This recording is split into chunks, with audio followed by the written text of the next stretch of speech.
പശ്ചിമേഷ്യൻ മേഖലയെ ഒന്നടങ്കം യുദ്ധഭീതിയുടെ നിഴലിലാഴ്ത്തിക്കൊണ്ട് യുണൈറ്റഡ് അറബ് എമിറേറ്റ്സിന്റെ തന്ത്രപ്രധാനമായ ആണവോർജ നിലയത്തിന് നേരെ അപ്രതീക്ഷിത ഡ്രോൺ ആക്രമണം ഉണ്ടായിരിക്കുന്നു.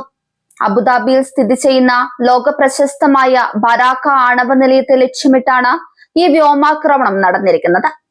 മിഡിൽ ഈസ്റ്റിലെ ഏറ്റവും സുരക്ഷിതമെന്ന് കരുതപ്പെടുന്ന ഒരു ആണവ സങ്കേതത്തിന് നേരെ ഇത്തരമൊരു നീക്കമുണ്ടായത് അന്താരാഷ്ട്ര സമൂഹത്തെ കടുത്ത ഞെട്ടലിലാഴ്ത്തിയിരിക്കുകയാണ്. ആധുനിക സാങ്കേതിക വിദ്യ ഉപയോഗിച്ച് പ്രവർത്തിക്കുന്ന ആയുധധാരികളായ ഡ്രോണുകളാണ് ആക്രമണത്തിനായി ഉപയോഗിച്ചതെന്നാണ് പ്രാഥമിക റിപ്പോർട്ടുകൾ സൂചിപ്പിക്കുന്നത്. ആണവ നിലയത്തിന്റെ സുരക്ഷാ വലയങ്ങളെ ഭേദിച്ചെത്തിയ ഡ്രോണുകൾ സമുച്ചയത്തിനുള്ളിലെ ഇലക്ട്രിക്കൽ പവർ ഗ്രിഡിനും ജനറേറ്ററുകൾക്കും സമീപമാണ് പതിച്ചത്. ആക്രമണത്തെ തുടർന്ന് വലിയ രീതിയിൽ തീപിടുത്തമുണ്ടായെങ്കിലും UAEയുടെ അഗ്നിശമന സേനയും സുരക്ഷാ വിഭാഗവും സമയബന്ധിതമായി ഇടപെട്ട് സ്ഥിതിഗതികൾ നിയന്ത്രണ വിധേയമാക്കി. ആണവ റിയാക്ടറുകൾക്ക് കേടുപാടുകൾ സംഭവിച്ചിട്ടില്ലെന്നും റേഡിയോ ആക്റ്റീവ് ചോർച്ചയുടെ യാതൊരുവിധ ലക്ഷണങ്ങളും നിലവിലില്ലെന്നും UAE ആണവോർജ അതോറിറ്റി ഔദ്യോഗികമായി വ്യക്തമാക്കിയിട്ടുണ്ട്. ജനങ്ങൾ പരിഭ്രാന്തരാകേണ്ടതില്ലെന്നും ആണവ നിലയത്തിന്റെ പ്രധാന ഭാഗങ്ങളെല്ലാം സുരക്ഷിതമാണെന്നും ഭരണകൂടം അറിയിച്ചു. എങ്കിലും ഒരു ആണവ കേന്ദ്രത്തിന് നേരെയുണ്ടായ ഈ നീക്കം വെറുമൊരു ഭീകരാക്രമണമല്ല, മറിച്ച് വലിയൊരു പ്രാദേശിക യുദ്ധത്തിനുള്ള കോപ്പുകൂട്ടലായാണ് നയതന്ത്രജ്ഞർ വിലയിരുത്തുന്നത്. ഈ അത്യന്തം അപകടകരമായ ഡ്രോൺ ആക്രമണത്തിന്റെ ഉത്തരവാദിത്തം ഇതുവരെ ഒരു സംഘടനയും പരസ്യമായി ഏറ്റെടുത്തിട്ടില്ല. എന്നാൽ മേഖലയിലെ ഇപ്പോഴത്തെ രാഷ്ട്രീയ സാഹചര്യങ്ങൾ വിലയിരുത്തുമ്പോൾ ഇതിന് പിന്നിൽ ഇറാന്റെയോ അല്ലെങ്കിൽ ഇറാൻ സാമ്പത്തികവും സൈനികവുമായി പിന്തുണയ്ക്കുന്ന സായുധ ഗ്രൂപ്പുകളുടെയോ കൈകളാണെന്ന ശക്തമായ സംശയമാണ് ഉയരുന്നത്. അമേരിക്കയുമായി കടുത്ത കൊമ്പുകോർക്കലിൽ ഏർപ്പെട്ടിരിക്കുന്ന ഇറാൻ യുഎസിന്റെ സഖ്യകക്ഷികളായ UAE സമ്മർദ്ദത്തിലാക്കാൻ നടത്തിയ നീക്കമാണിതെന്നാണ് സൂചന. സമീപകാലത്തായി UAEയും ഇസ്രയേലും തമ്മിൽ നയതന്ത്രപരവും സൈനികവുമായ ബന്ധങ്ങൾ ശക്തമാക്കിയത് ഇറാനെ വല്ലാതെ ചൂടിപ്പിച്ചിരുന്നു. തങ്ങളുടെ അതിർത്തികൾക്ക് സമീപം US ഇസ്രയേൽ അച്ചുതണ്ട് ശക്തിപ്പെടുന്നത് തങ്ങൾക്ക് ഭീഷണിയാണെന്ന് ടെഹ്റാൻ പലതവണ മുന്നറിയിപ്പ് നൽകിയിട്ടുള്ളതുമാണ്.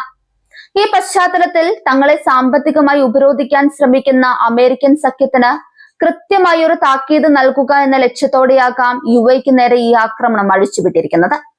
അമേരിക്കയും ഇറാനും തമ്മിലുള്ള വാക്പോരും സൈനിക വിന്യാസങ്ങളും അതിന്റെ പരകോടിയിൽ എത്തി നിൽക്കുന്ന സമയത്താണ് ഈ സംഭവം ഉണ്ടാകുന്നത്. ഇറാൻ ഒമാൻ കടലിൽ US കപ്പലുകൾക്ക് നേരെ ഭീഷണി ഉയർത്തിയതിന് തൊട്ടു പിന്നാലെയാണ് UAEയിൽ സ്ഫോടനമുണ്ടാകുന്നത് എന്നത് ശ്രദ്ധേയമാണ്. പശ്ചിമേഷ്യയിൽ അമേരിക്കയുടെ താൽപര്യങ്ങൾ സംരക്ഷിക്കുന്ന രാജ്യങ്ങളെ ലക്ഷ്യമിട്ടുകൊണ്ട് വലിയൊരു പ്രതിരോധ നിര തീർക്കാൻ ഇറാൻ ശ്രമിക്കുന്നതായാണ് ഇത് കാണിക്കുന്നത്.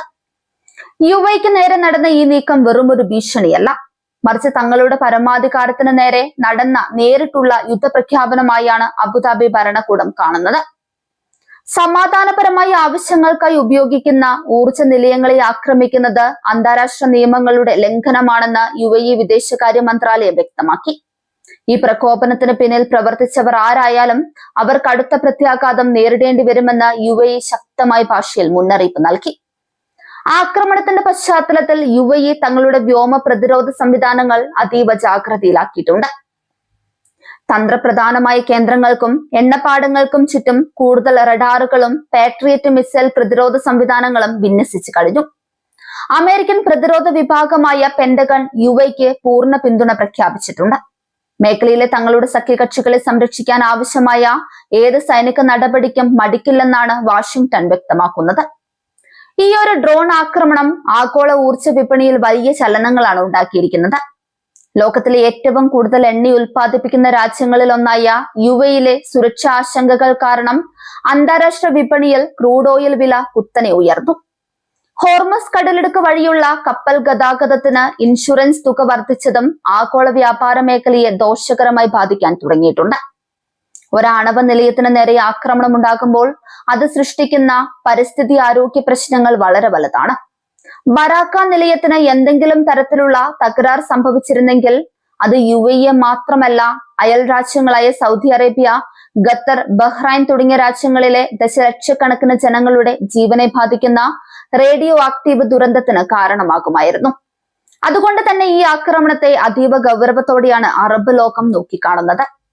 ഇറാൻ വിഷയത്തിൽ അമേരിക്കൻ പ്രസിഡന്റ് ഡൊണാൾഡ് ട്രംപ് സ്വീകരിക്കുന്ന കടുത്ത നിലപാടുകളാണ് മേഖലയെ ഈ അവസ്ഥയിൽ എത്തിച്ചതെന്ന് ചില അന്താരാഷ്ട്ര രാഷ്ട്രീയ നിരീക്ഷകർ അഭിപ്രായപ്പെടുന്നുണ്ട്. ചർച്ചകൾക്ക് വഴി നൽകാതെ ഏകപക്ഷീയമായ ഉപരോധങ്ങളിലൂടെ ഇറാനെ സാമ്പത്തികമായി തകർക്കാൻ ശ്രമിച്ചപ്പോൾ തങ്ങളുടെ കൈവശമുള്ള സൈനിക ശേഷി ഉപയോഗിച്ച് തിരിച്ചടിക്കാൻ ഇറാൻ നിർബന്ധിതരാകുകയായിരുന്നു എന്നാണ് അവരുടെ വിലയിരുത്തൽ. എന്നാൽ ഇറാൻ നയതന്ത്ര മര്യാദകൾ ലംഘിക്കുകയാണെന്നാണ് അമേരിക്കയുടെയും സഖ്യകക്ഷികളുടെയും വാദം. പശ്ചിമേഷ്യയിലെ വിവിധ രാജ്യങ്ങളിൽ ആഭ്യന്തര യുദ്ധമുണ്ടാക്കാനും ഡ്രോൺ മിസൈൽ സാങ്കേതിക വിദ്യകൾ ഭീകര സംഘടനകൾക്ക് കൈമാറാനും ഇറാൻ ശ്രമിക്കുന്നുവെന്ന് അവർ ആരോപിക്കുന്നുണ്ട്. UAE ആണവ നിലയത്തിന് നേരെ നടന്ന ആക്രമണം അതിന്റെ വ്യക്തമായ തെളിവാണെന്നാണ് US ഭരണകൂടം ചൂണ്ടിക്കാണിക്കുന്നത്. നിലവിലെ സാഹചര്യത്തിൽ ഇരുപക്ഷവും ഒത്തുതീർപ്പിലെത്താനുള്ള സാധ്യതകൾ വളരെ കുറവാണ്. ഐക്യരാഷ്ട്രസഭയും യൂറോപ്യൻ യൂണിയനും ഇരുവിഭാഗത്തോടും ആത്മസംയമനം പാലിക്കാൻ ആവശ്യപ്പെടുന്നുണ്ടെങ്കിലും ആരും ഇത് ചെവിക്കൊള്ളുന്ന മട്ടില്ല. ഏത് നിമിഷവും പശ്ചിമേഷ്യയിൽ ഒരു പൂർണ്ണ തോതിലുള്ള യുദ്ധം പൊട്ടിപ്പുറപ്പെട്ടേക്കാമെന്ന അവസ്ഥയിലേക്കാണ് കാര്യങ്ങൾ മുന്നോട്ടു പോകുന്നത്. ചൈനയും റഷ്യയും ഈ വിഷയത്തിൽ നടത്തുന്ന നീക്കങ്ങളും നിർണായകമാണ്. അമേരിക്കയുടെ ഏകപക്ഷീയമായ ഇടപെടലുകളെ അവർ എതിർക്കുമ്പോഴും ഒരാണവ നിലയത്തിന് നേരെ ആക്രമണം ഉണ്ടായതിനെ അവർക്ക് പൂർണ്ണമായും ന്യായീകരിക്കാൻ കഴിയുന്നില്ല. ആഗോളതലത്തിൽ മറ്റൊരു വലിയ സാമ്പത്തിക പ്രതിസന്ധിക്ക് കാരണമായേക്കാവുന്ന ഒരു യുദ്ധം ഒഴിവാക്കാൻ നയതന്ത്രപരമായ ചർച്ചകൾ പുനരാരംഭിക്കണമെന്നാണ് ചൈനയുടെ നിലപാട്. അബുദാബി ആണവ നിലയത്തിന് നേരെ നടന്ന ഡ്രോൺ ആക്രമണം പശ്ചിമേഷ്യൻ രാഷ്ട്രീയത്തിലെ ഒരു നിർണായക വഴിത്തിരിവാണ്. ഇത് വെറുമൊരു പ്രാദേശിക തർക്കമല്ല, മറിച്ച് ആഗോള സുരക്ഷയെ തന്നെ ബാധിക്കുന്ന ഒന്നായി മാറിയിരിക്കുന്നു. വരും ദിവസങ്ങളിൽ അമേരിക്കയും UAEയും ചേർന്ന് ഇറാന് നേരെ എന്ത് തരത്തിലുള്ള സൈനിക നീക്കമാണ് നടത്തുക എന്നതിനെ ആശ്രയിച്ചിരിക്കും ലോകത്തിന്റെ സമാധാനവും സാമ്പത്തിക ഭദ്രതയും.